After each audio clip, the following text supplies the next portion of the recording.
Hello and welcome to the next Lukozer retro game review video. And for this one it really is a classic. Xenon II Megablast came out in 1991, I believe it was. May have even been 1990. And it simply redefined shoot-em-ups, not just on the Amiga but on any home computer. It was also rather well known for its Bomber-based soundtrack, which was actually programmed by David Whittaker. In fact, David Whittaker made quite a big name for himself as a music composer on the Amiga, far more than he did on the Commodore 64. Well, about the game, obviously it is the follow-up to Xenon, but mercifully it bears no resemblance whatsoever to the first Xenon game, which I think is a very good thing, because I thought Xenon was absolute crap, whereas this, you definitely cannot say it's crap. So let's start a game, which unfortunately means I'm going to have to change disc, so let's just quickly get that sorted out. Unfortunately, WinUAE doesn't always work with trying to emulate additional disk drives, but we should have no problems from now on.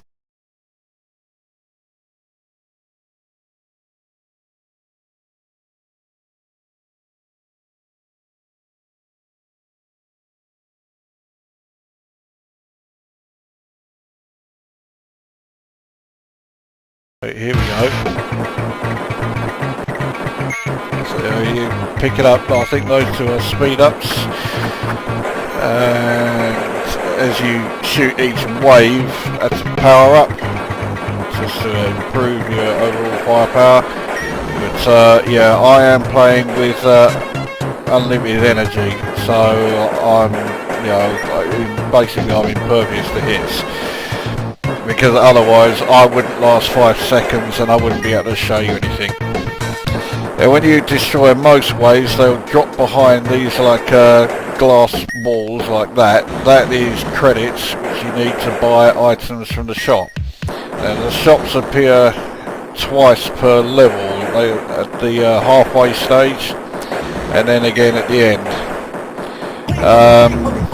Now another trainer part that I've included is unlimited coins, so I can actually show you how your ship will look if you've got it fully powered up, because believe me, you do get some extremely hefty additional firepower in this game.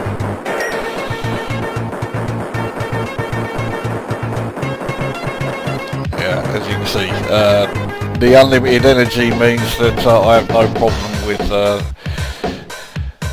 dealing with the enemies. You can also see I've gone down a dead end, so you head to the bottom of the screen and keep pulling down, and it allows you to scroll in the other direction, so then you can go back the right way.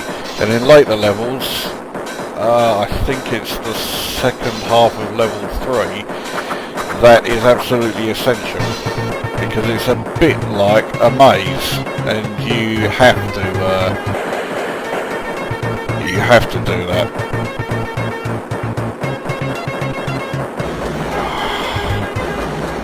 For a minute I thought I wasn't going to even hit those two things. As you can see, I'm doing a good job of missing almost everything apart from the ones that I run into. But we're going to get that. We're now approaching, I think we're approaching the halfway stage. Yeah, here we go. So you enter the shop. The shop is run by some rather bad-tempered alien.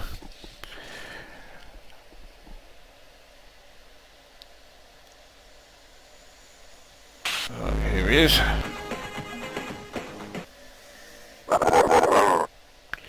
So we'll sell him our He'll give us 500 for that.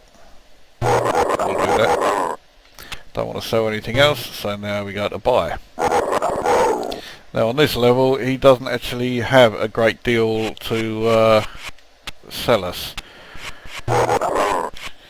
Advice, he tells you, well, he doesn't actually, yeah, see, you can't take it with you. I don't know what that advice is, and if you buy it again,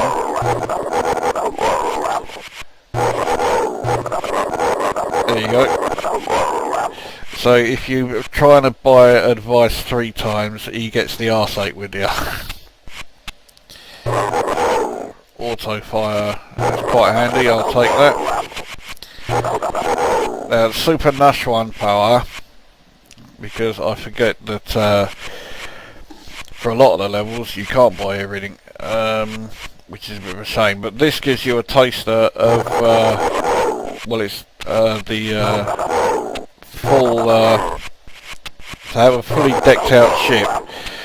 Tells you what, well, it shows you what it looks like. So we'll head up back to the level now. The Super Nash 1 power will last for 10 seconds, and although it looks absolutely ridiculously extreme, this is exactly what your ship can look like, usually around level 5. So here we go. How's that for firepower?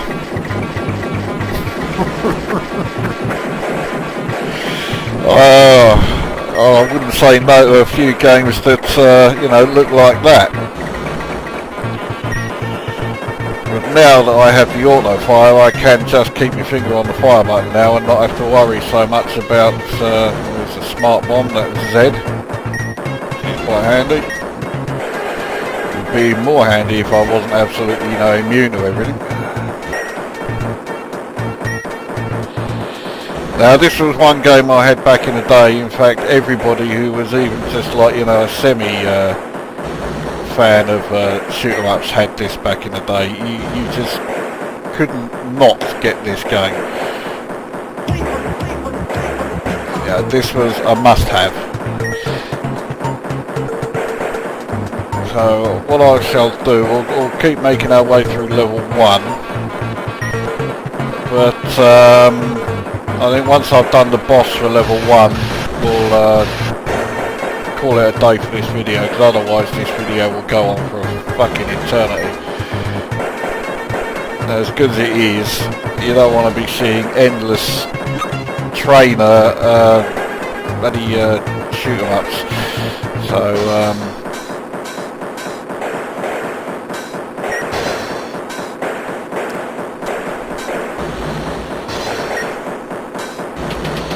yeah, I'm being a bit quiet here. This is not doing my best job of voiceover work in this one.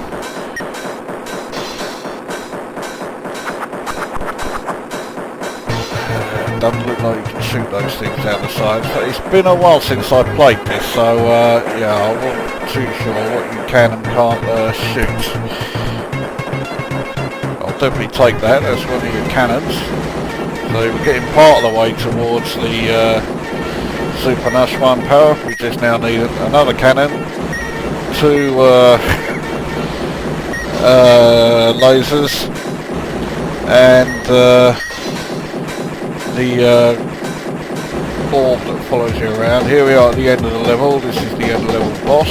Looks like a giant Nautilus.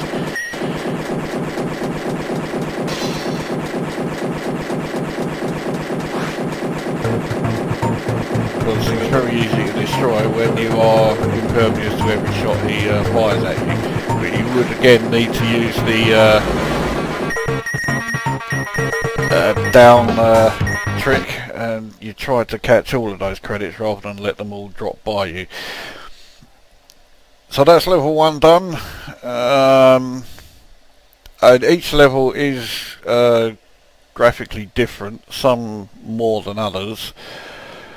But I mean, you've seen, you know, enough to know just how good it is. You don't have to sell him anything, so I'm not going to. Well, this one allows us to pick up a few more. Double shot I will take. Mine, I'm not fussed about that. Power up, don't want that. What I do want, mine, I want the side shot. If you buy advice off him, he tells you to buy double shot, which I've already bought. That's the rear, that will replace the side, so I don't want that. So, okay, now we want to power up everything. I think you can power it up 3 times, or even 4 times. I think eventually, there you go. Okay, so it's 4 times to power everything up to the max. Okay, well let's carry on a bit longer. I was going to say, you know, that'll do, but yeah, I'm getting a bit hooked in it. So I'll show you a bit of level 2. So each level is graphically different, some more than others. Level 5 definitely looks particularly different to everything else, but I mean, every level is graphically superb.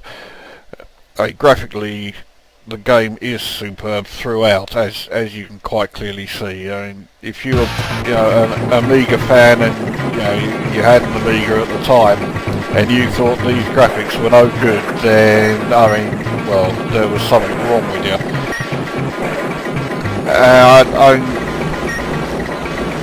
For me, this was probably Bitmap Brothers' greatest Amiga game. A lot of people say it was cannon fodder. And okay, Cannon Fodder was pretty good, but I didn't think it came close to beating this. In fact, to be honest, although Cannon Fodder was alright, I was never a huge fan of it. I just thought there were a lot of games that were better than it.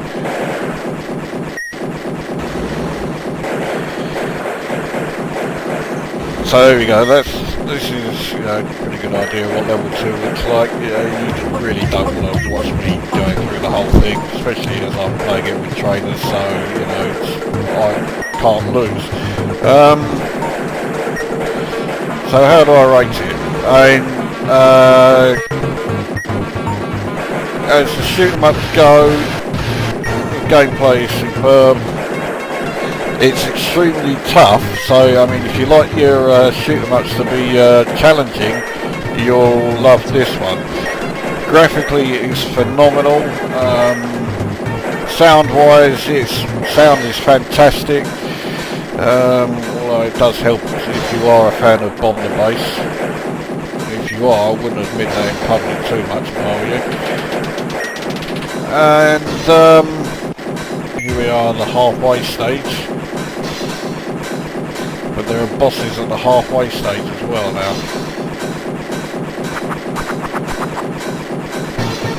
Or perhaps not, no, okay, it's just an extremely tough area.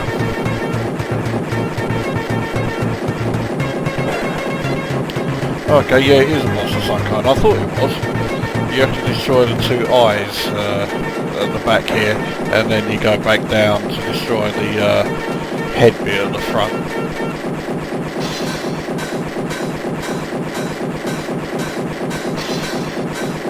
So there are actually 2 bosses per level now, because you get them at the halfway stage as well as at the end. So we're going back to the shop again with the old bad-tempered alien. And I think that will be about it. So rating, I'd give it